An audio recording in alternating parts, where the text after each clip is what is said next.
Okay, so if we go on to the next question, which is question 11. It says here, in a 5-digit numerical code, each group of 4 adjacent digits adds to 19. Well, and let's try to understand what they are saying here. You've got a code, like for instance,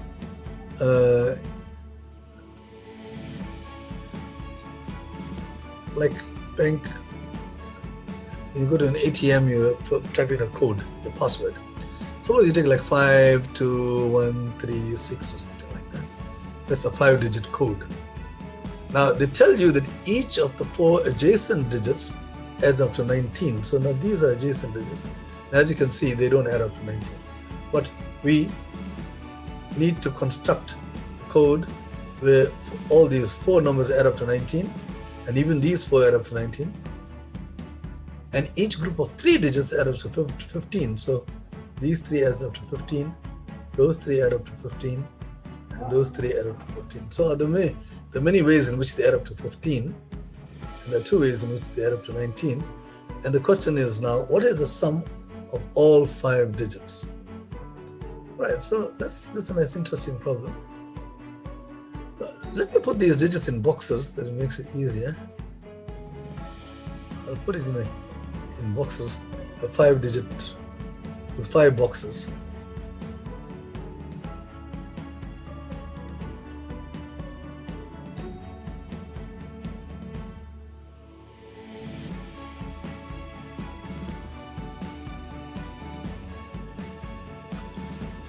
All right, now we won't put any numbers here, but we will just use the information to see whether we can make any conclusion.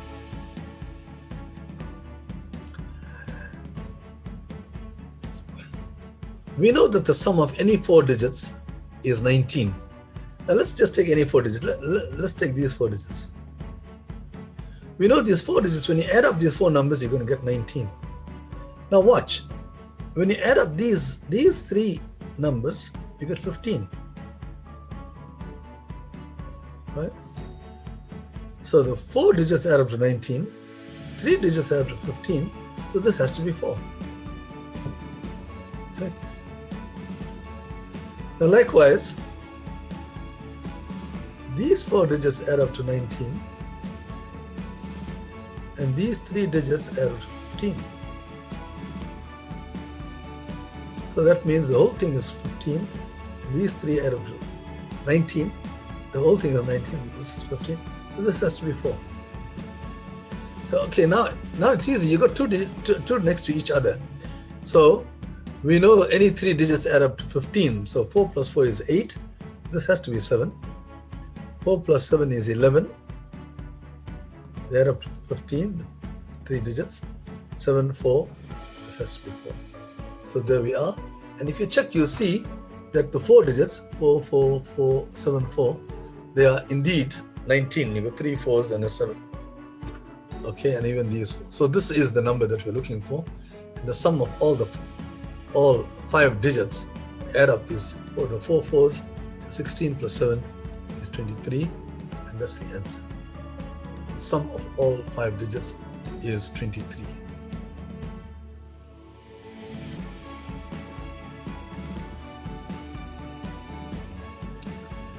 Okay, so let's now get on to the next problem, which I think is problem 12. Again, you got a 6-digit code, and it's got various properties and very similar to this problem that we just had now. So let's just draw our 6 digits straight away.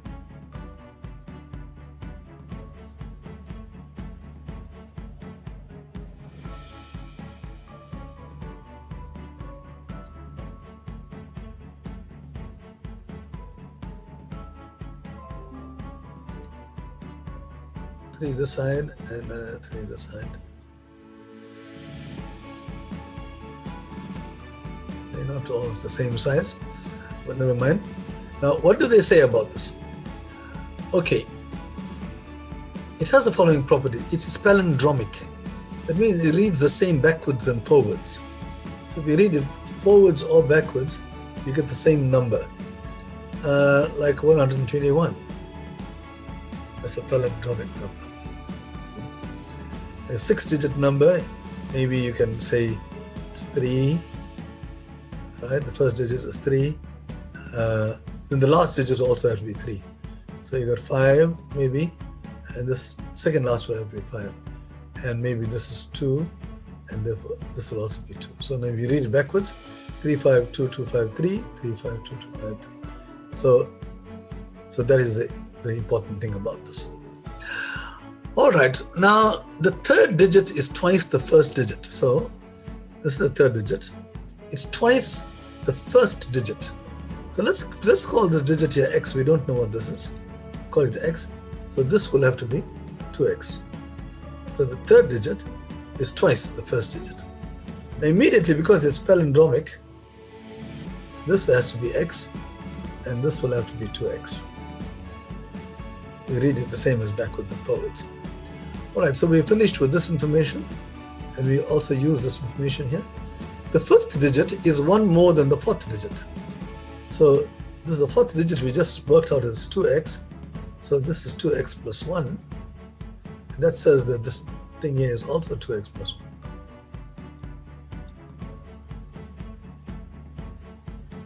1. Right.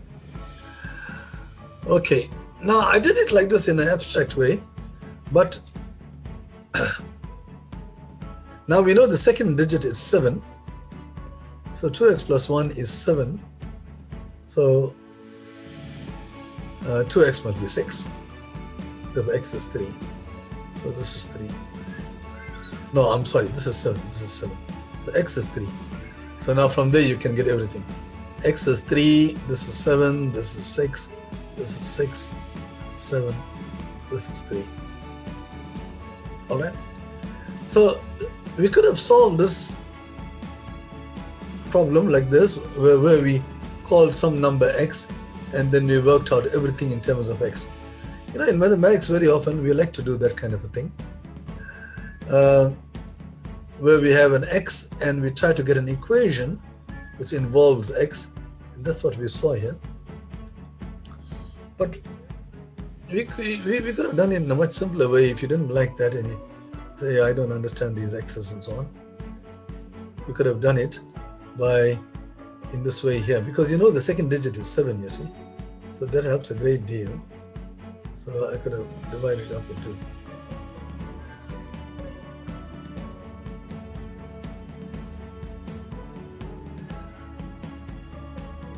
and knowing that the second digit is 7, this is 7,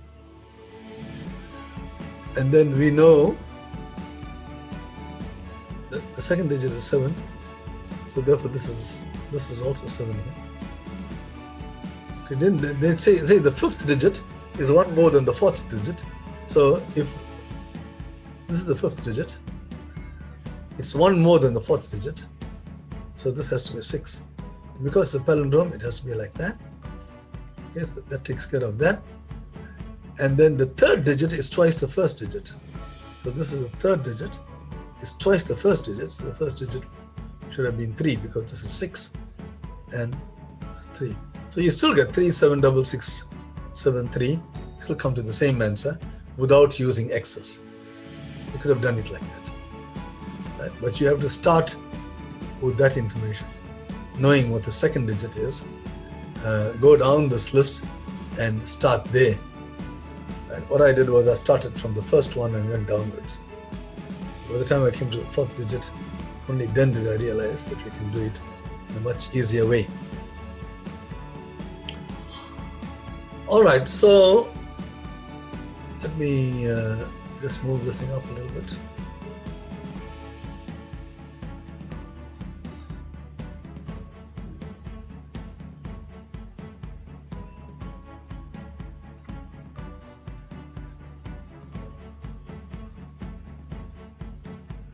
Clear the drawings and see what happens. I think this is the one which you just went through. All right, so let's go to number 13 then. All right.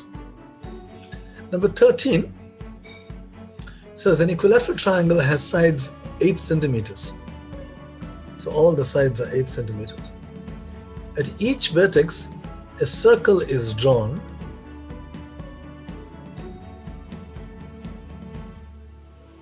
with radius 4 centimeter. So you got an equilateral triangle. All the sides are equal, and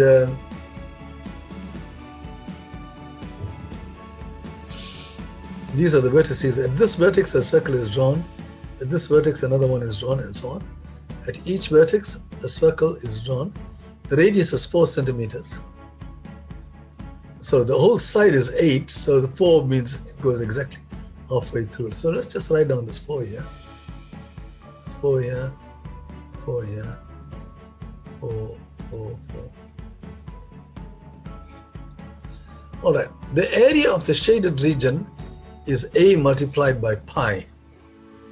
So the shaded region is A multiplied by pi. What is the value of A? Okay. So we need to calculate the area of the shaded region. Now what do we know? We know this is an equilateral triangle, so can we work out the area of the shaded region? We can work it out, provided we know the area. If you know any one of them, all we have to do is to multiply it by 3. Right, so we need to work out the area of this slice, the small slice of this pizza, knowing that the radius is 4. Now how do you do that? Well, remember, in equilateral triangle, the angles are all 60 degrees. So this angle here at the vertex there is actually 60 degrees. And so this angle here is 60 degrees. Now that is 1/6 of 360. So that means that this area, the slice, is 1/6 the area of the whole circle. See? Because this angle is 60 degrees, which is 1/6. So each shaded area, one shaded area,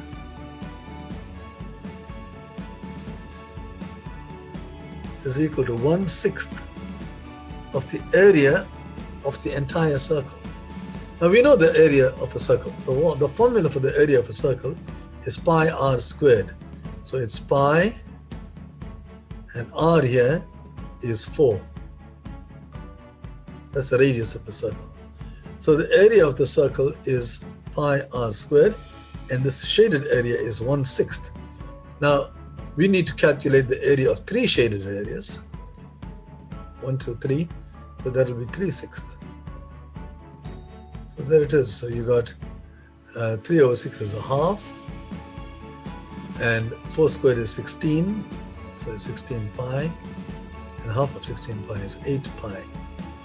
So the area of the shaded region is 8 times pi, and there you got it. So A will have to be 8, because the area of the shaded region is 8 times pi. Okay, so there the answer is 8.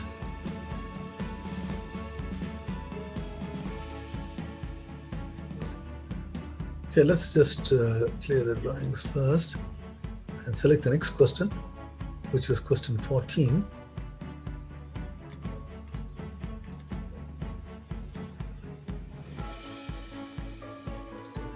Question 14 says the following, as you can read it. Hamdani is out running.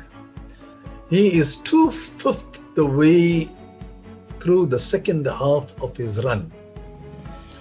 What fraction of the whole run has he completed? Let's try to understand this question. So he's running. Let's say, assuming that he's running on a straight line, to make matters easy. Right. So it says that he is 2/5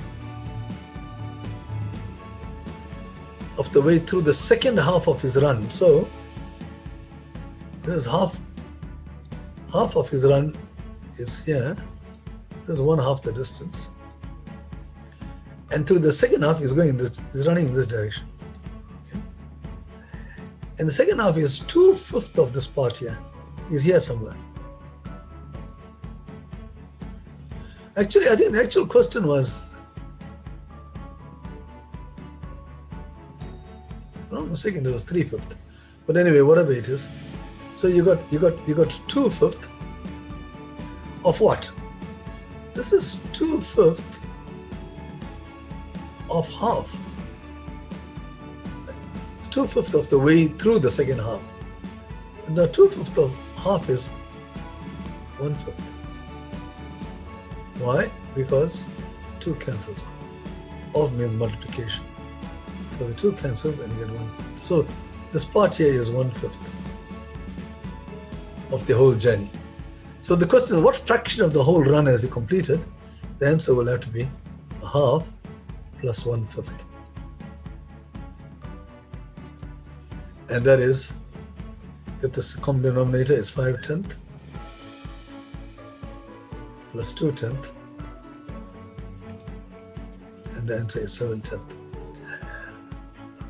I think the actual question was in the paper, I think it was 3/5, in which case you would have had to add 3/5 of half, right, which is 3/10, and there the answer would have been 8/10. If I remember correctly, it was supposed to be 3/5. I might have written it wrongly.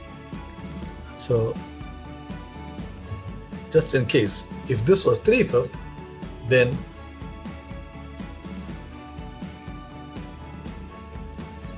the answer would have been 4/5. But if it's 2/5, the answer is 7/10. So that's the fraction that they're looking for.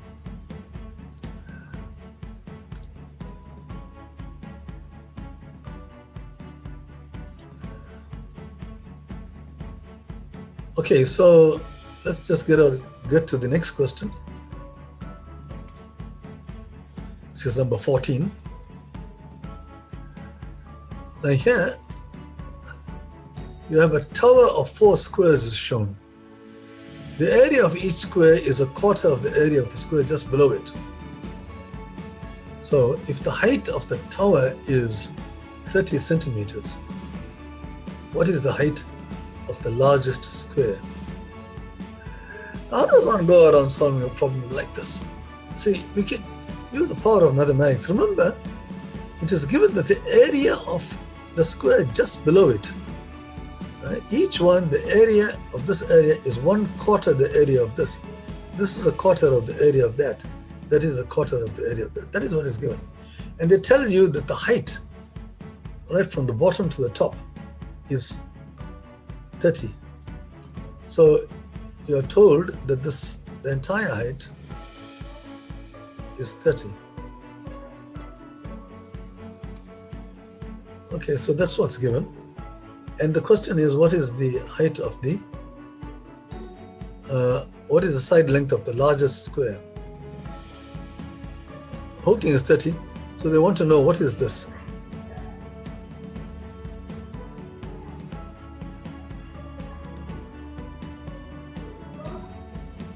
So that's the question. So where do we start? Let's start with the smallest square, because we know that each one is a quarter of the other one. So suppose the area of this here is it's a square. Okay, let's look at the side. Suppose this side here is x, right, of the smallest square. Then its area is x squared. That's the area of a square having side x. Now, this area is a quarter of this, so this area must be 4 times. So this area is 4x squared, which means that this side here is now 2x.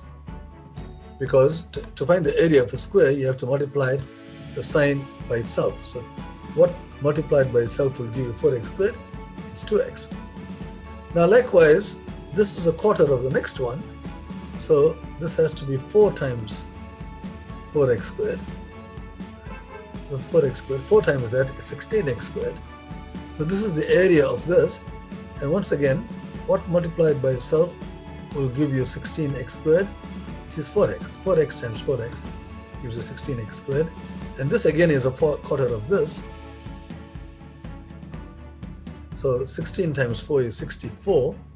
So the area of this is 64x squared. So what multiplied by itself gives you 64x squared?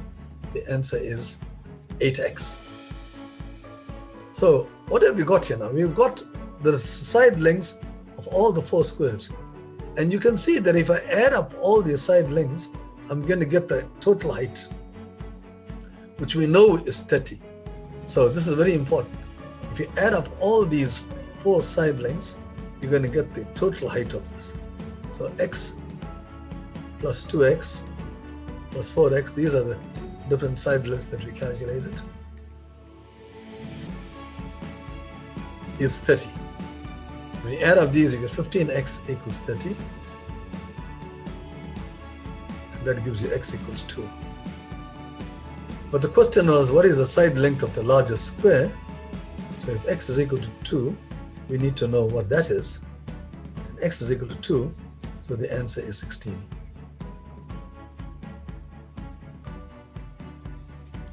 Because it's 8x. So that is the side length of the largest square. Remember, you must know what the question is and answer the question. So it's 8x, which is, we calculated x to be 2. Okay. So we go on to the next problem. And the next problem tells you, determine a positive integer n that satisfies the following equation. Okay, let's have a look at this equation. It's we're adding 3 fractions. So let's just have a look at what these fractions are. And these fractions actually happen to be 1 over 20 to the power of 21 plus 1 over 20 to the power of 22.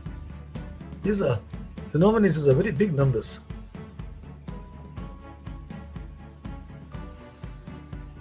And that is equal to n over 20 to the power of 23.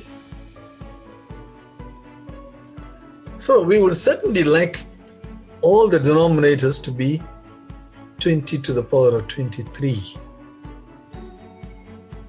If you got all the denominators to be 20 to the power of 23, then it will be easy to calculate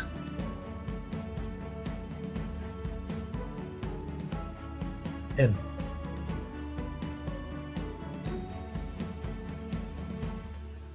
To the power 23. And then all we have to do is just add the numerators. Now, let's have a look at this. What is the connection between these two? This thing is 20 multiplied by itself 21 times. And this is 20 multiplied by itself 23 times. To make these two equal, right, I have to make 2 of these 23 numbers cancel. So I have to have 20 times 20 here. So these 2 will cancel to get 20 to the power of 21.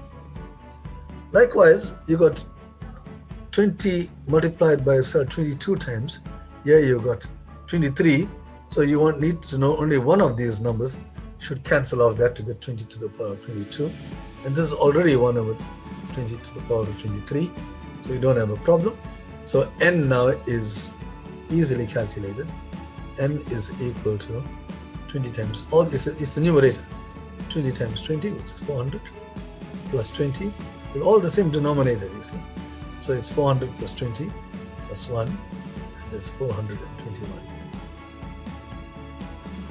So each one, you calculate the numerators for each one here, and you see. So common sense, you got 23 20s here, and you got 21 20s, and I got a numerator here. Those 2 20s will have to cancel to get to that. Right? So that is why we got 20 times 20.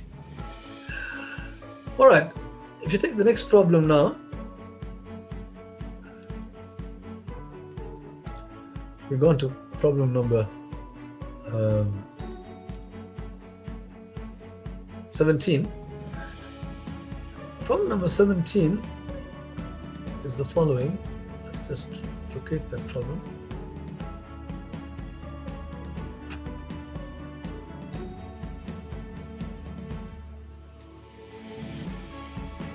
Yeah, there it is. This is problem number 17. All right, you've got a shape here, which is in the shape of an arrow. Sometimes we make arrows with paper arrows, and it looks something like that. They say ABCD is a square, so you've got this boundary is a square, and also you know the area of that square is 12. So you know the area of this large square, it's 12 square centimeters. E is at the center of the square, right in the middle, and F is the midpoint, so F is halfway in between here. The question is, these things are joined like this to get this like this plane shaped, jet shaped thing, and you want to know what the area of this is. All right, now there's no formula for the area of a thing like this. We don't know how to find the areas of objects like that. We know the areas of rectangles, and we know the areas of triangles and so on, but not the areas of things like this. So, and a good idea would be to split this shape up into two triangles, because we know how to find the area of a triangle. Right?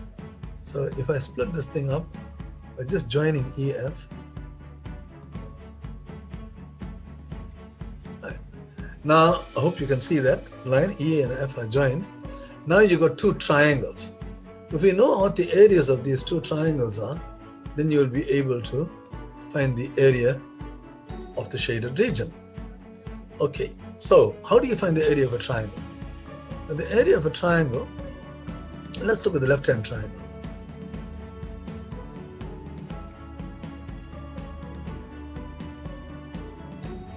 Okay, I want to get back to my black color. The area of a triangle AEF, let's look at that.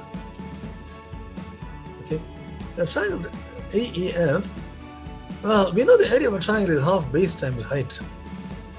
Now, it's a very funny looking shape, but if you choose EF as a base, right, watch, if EF is chosen as a base, then the height is from the distance from A to EF. Now this is right at the center of the square, so the height is the distance from that other vertex to EF. And that's the same as the height of B to EF. And that height is BF. See? So this becomes the height here for this triangle. So if you say this is half base times height, what do you get? You get a half. The base is EF. That's your base. And the height is BF.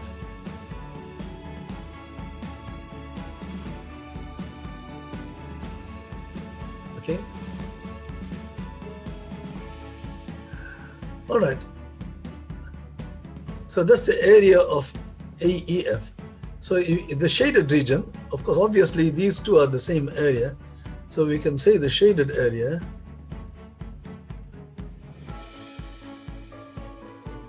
is just the double of this. This is half, so the shaded area is just EF times BF.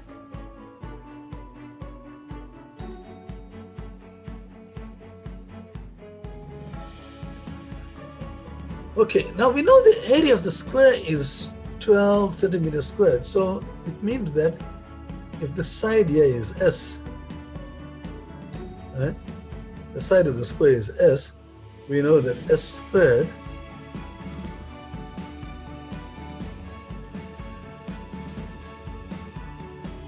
area of a square is side squared is 12. That is given. Now this EF, if you look at E is the center of the square, right? So EF is actually half the side because it's right in the center. So EF is half the side. And likewise, they say that F is the midpoint, in the middle of this. So BF is also half the side.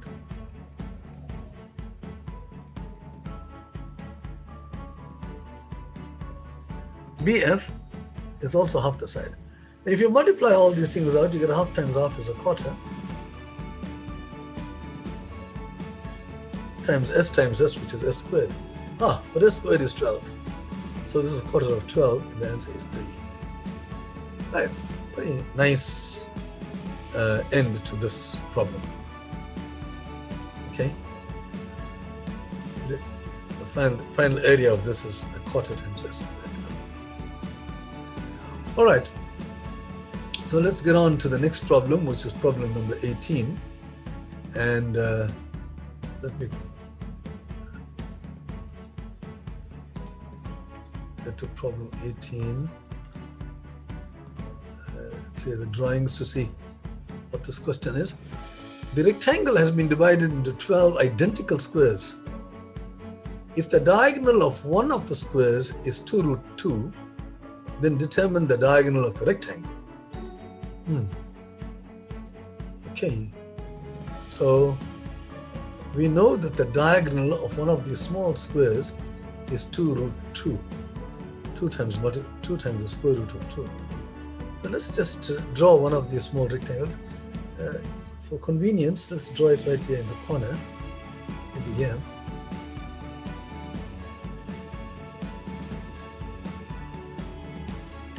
So that diagonal there is 2 times the square root of 2.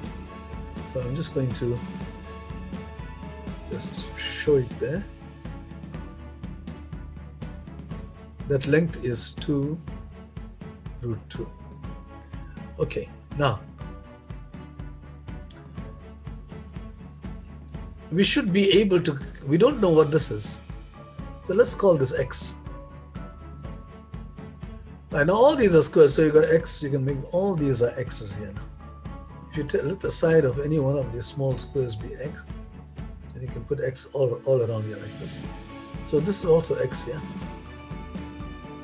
Now from Pythagoras, this is a right angle triangle here. It's a square. So according to Pythagoras, the square on the hypotenuse, which is 2 root 2, the hypotenuse here, is equal to the sum of the squares on the other two sides. It's x squared plus the other side x squared. Okay, now when you multiply all these things out, what do you get? 2 times square root of 2 times 2 times square root of 2 root 2 times squared is 2 root 2. I shouldn't use the x. See, this is times. All right, anyway. Square root of 2 times square root of 2 is 2 itself. When you multiply square root of 2 multiplied by itself, it must be 2. So this is 2 times 2 times 2. So this part here is 8.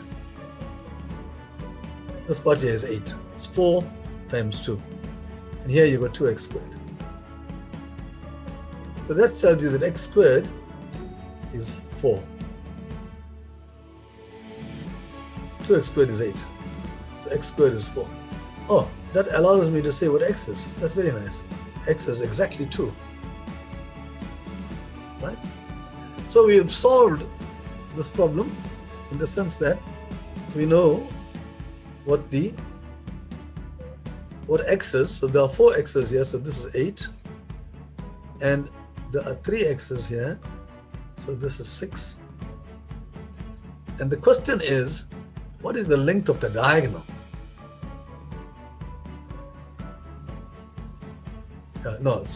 Determine the diagonal of the rectangle. Right? Now, the diagonal of the rectangle is nothing else but, let me just erase all these things here like this. And then draw the diagonal of the rectangle. And what do you get?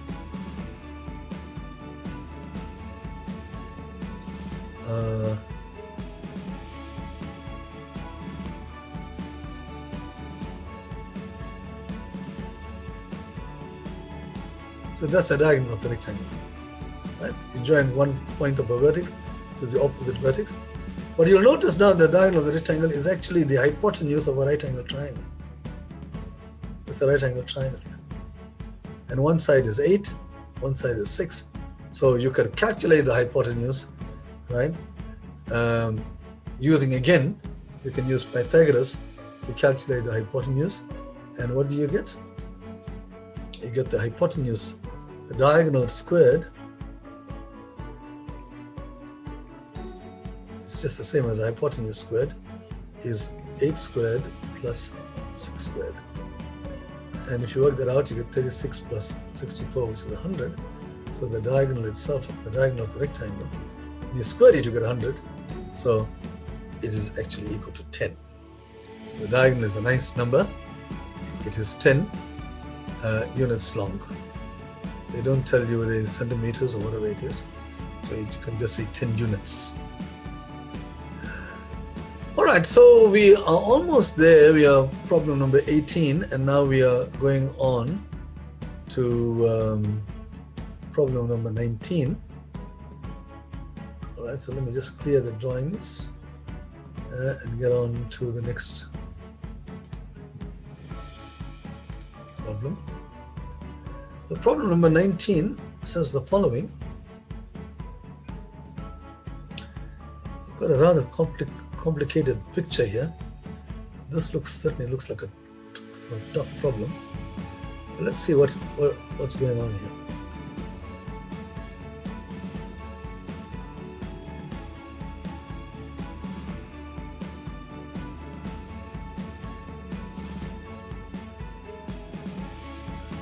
All right, you got identical isosceles trapeziums. Oh, that's quite a mouthful.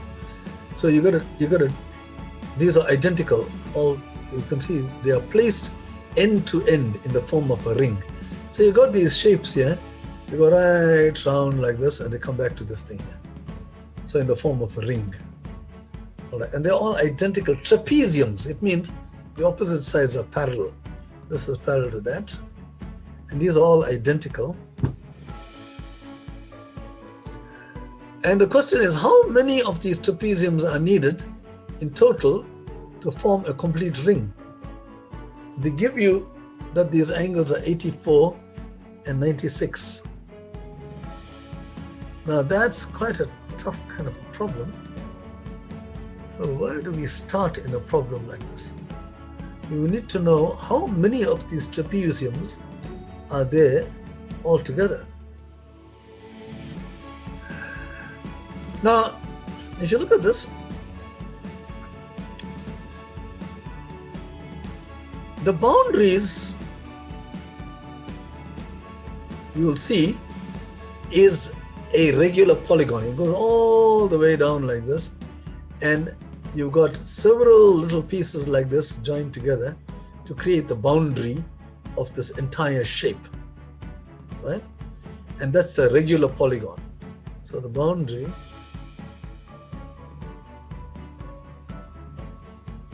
is a regular. Why do I say regular? Well, all the sides are equal. They say they're identical, you see. So all these are equal, the sides are equal.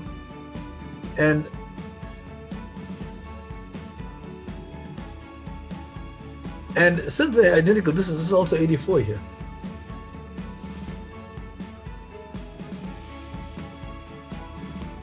But the point is that this angle here is 168. So his boundary is a regular polygon, and this is an internal angle of that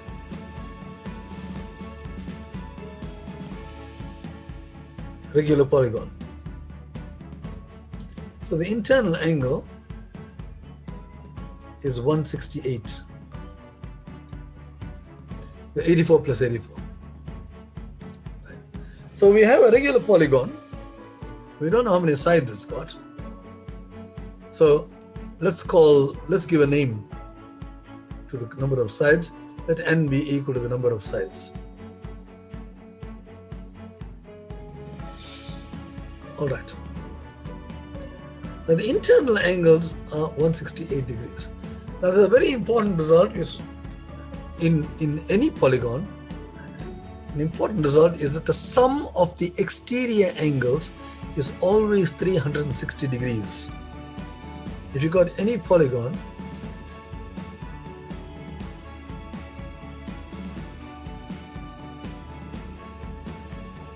doesn't matter. When you extend each of those sides, They all become exterior angles. And add up these exterior angles, you'll always get 360. That's a remarkable fact about polygons. It doesn't matter how many sides it's got, whether it's regular or not, any polygon. But in this particular case, the interior angles are 168. So the exterior angle is where you have to extend this, any one of these sides, and you'll get an exterior angle. So if this is 168, this exterior angle will have to be 12 degrees. Straight line. It's 180 degrees, the whole thing. So just this interior angle is 168. This has to be just 12.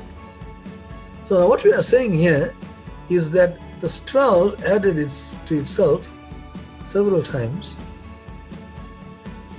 All these angles are equal, you see. So all these exterior angles will also be equal. And how many exterior angles have you got altogether? You got n sides, so there will be n exterior angles. And all these n exterior angles, 12 plus 12 plus 12, the n times is really 12n. 12 times n. That is the sum of the exterior angles, which we just saw was 360 degrees. So when you add up all the exterior angles, on the one hand, you know the answer is 360, but because it's a regular polygon, all the exterior angles are all equal to 12, so you can calculate the sum of the exterior angles in another way, because there are n 12s, you see? If there are n sides, there are n exterior angles, you see? Like if you got a quadrilateral, there are 4 exterior angles, 1, 2, 3, 4. 4 sides, 4 exterior angles. So now that immediately tells you what n is. You have to divide 360 by 12, and that gives you, it's not degrees, but you only have to be careful. N is the number of sides here, right? So there are 30 sides. All right, so we have solved this it's a rather difficult problem, and there we use the fact that the sum of the exterior angles of any polygon, right? Maybe you in grade 8 you might not have. On a grade 9 you should have known that is 360 degrees. In grade 8 you might not have known it. Okay, but you should know that in grade 9. All right. So we get on to the next problem. It's the last one, number 20. It says that m and n are positive integers. M cubed plus n squared over 2 is 45. Determine the value of m plus n. All right, that looks like a rather difficult problem. So let's have a look at this. So you've got a cube here, you've got a square here, and when you're adding these two, you're going to get 45. So these are all positive integers. So these are, they're small numbers because you're adding up to 45. So you've got a cube plus a square plus this is 45. So an easy way of doing this is, okay, if you take the cubes, what are the cubes? The cube of a number is starting from m. If you let 1, 2, 3, 4, and so on, you take the cubes. 1 cubed is 1. 2 cubed is 8. 3 cubed is 27. 4 cubed is 64. All right, now you've gone too far because you got a cube. This is smaller than 45 because these are all positive numbers. So this m cubed is one of 3 numbers, equals 1 or 8 or 27. All right. Okay, that is m cubed. So what is n squared over 2 then? N squared over 2 will be 45 minus m cubed. You bring it to the other side. See? Of an equation.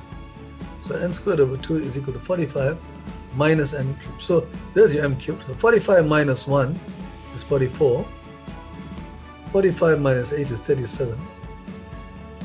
And 45 minus 27 is 18. All right, so that is m squared over 2, half of m squared. So what is m squared? M squared will have to be double this. It's either 88 or 74 or 36. But n is a positive integer. So the no positive integer, which gives you this, its square is 88. Likewise, you can't have that. But yes, as far as m squared is 36 is concerned, n equals 6 works. So this was n equals 6, and the m value for that was 3 cubed, right? Because that's 27. So you got the m value, you got the n value. So m plus n that we're looking for is 3 plus 6, which is equal to 9. So that's the answer to problem number 20. That brings to an end this discussion on the 2021 round 1 South African Men's Olympiad paper for grades 9. Thank you very much for your attention.